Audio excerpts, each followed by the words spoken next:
Chapter 8, The Impact of Information Technology on Productivity and Quality of Life.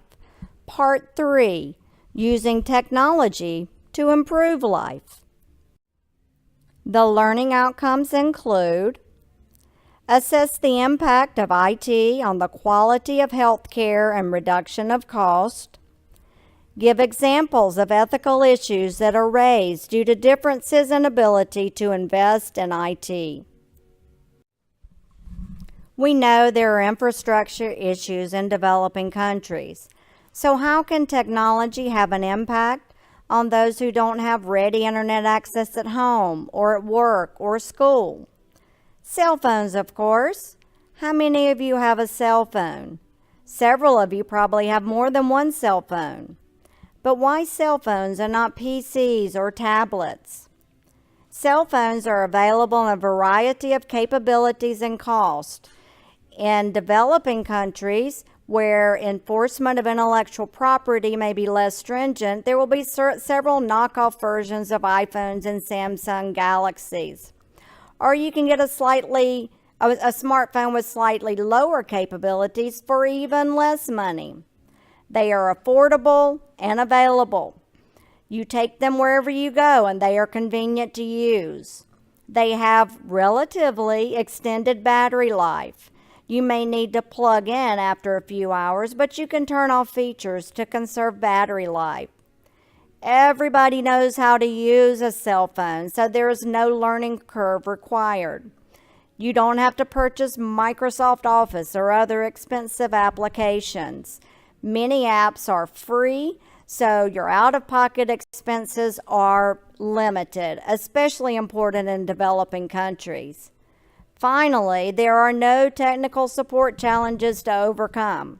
If you don't know how to fix your phone, ask a kid or a millennial. They can do it.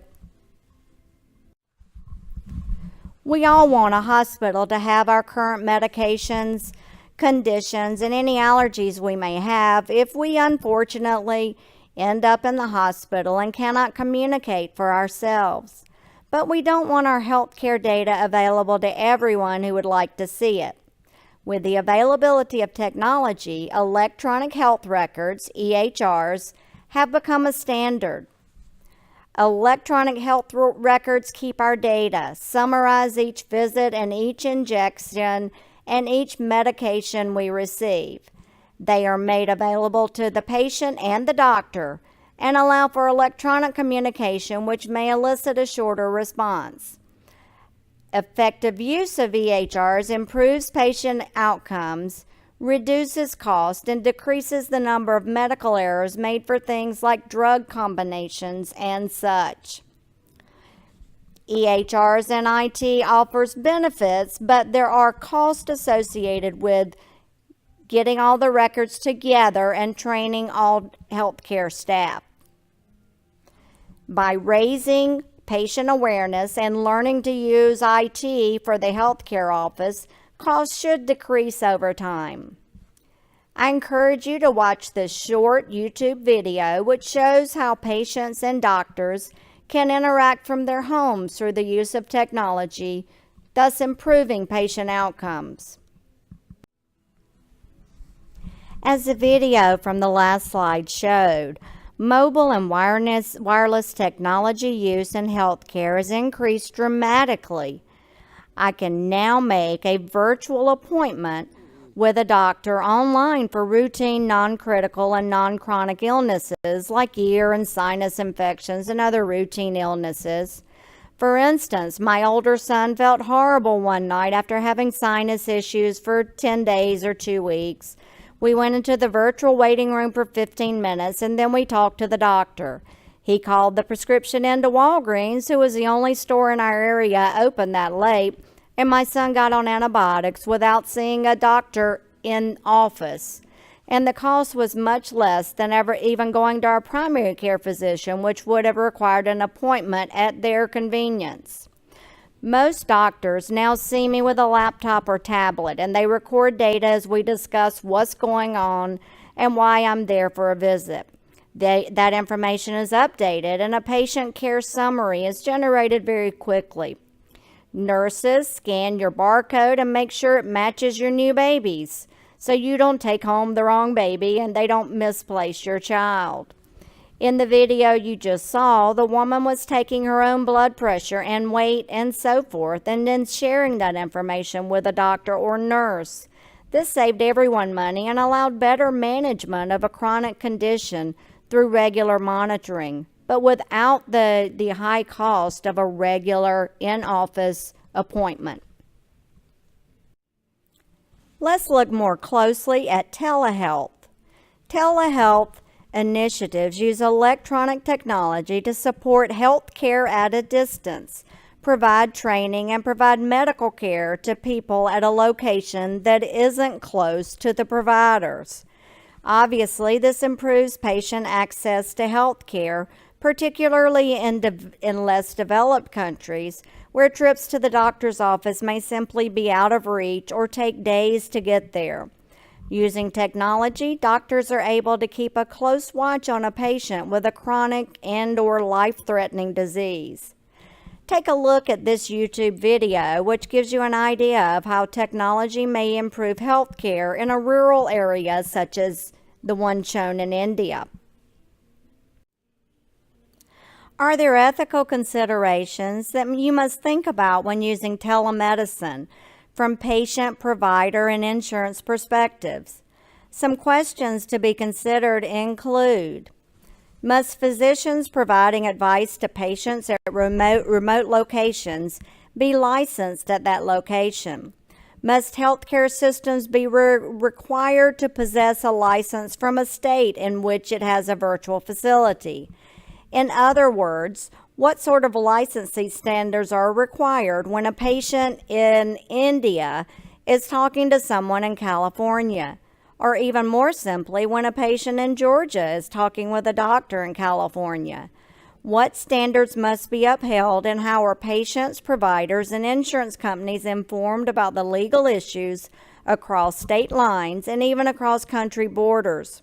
Standards of care and licensing are different from state to state and from country to country. You don't want an unlicensed doctor giving bad advice to a patient and an adverse outcome occurs.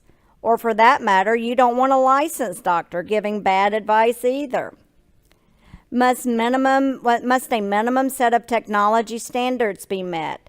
Does a patient need Skype and a good internet connection, a webcam and speaker? Are doctors available that speak in different languages if needed? What sort of system certification and verification is necessary? Do patients have to do anything prior to using the telemedicine option?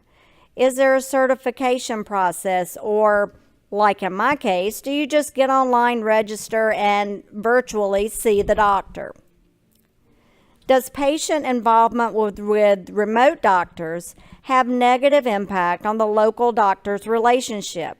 In other words, if my son starts interacting almost solely with different online doctors, will he stop telling his primary care doctor about what's going on? Will he think he doesn't need a primary care physician? Will insurance pay for telemedicine benefits?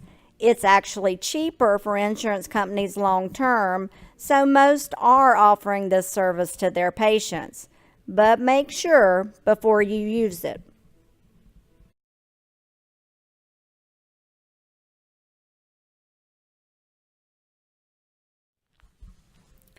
So you find this weird growth on the end of your nose.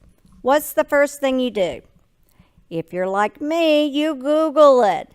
Then you find out it may be an ingrown hair or brain cancer or something. Clearly, we need reliable medical information online so that we can learn more about healthcare services. Where should I go for strep throat? How about for arthritis or mental health care? The more information available online, the more responsibility the patient can take for their own health. Let's say I chased my son under a score booth at a baseball field and got stabbed in the knee with a nail. That really happened, by the way. What do? Well, after I kill my little devil child, I look at it, clean it up, and bandage it. It didn't bleed much. Then I came home and Googled it. I learned the best thing to do is to keep it clean and dry and don't bandage it unless it's oozing or unless you might scrape it. Before Googling it, I had planned to put peroxide on it and scream while it seeped in. Google also told me I needed to make sure my tetanus shot was up to date. It was. I called the nurse the next day, and she gave me the same advice as Google. So why do I need a doctor at all? I'll just Google it. Google, for all its power to do good, is not a substitute for medical advice.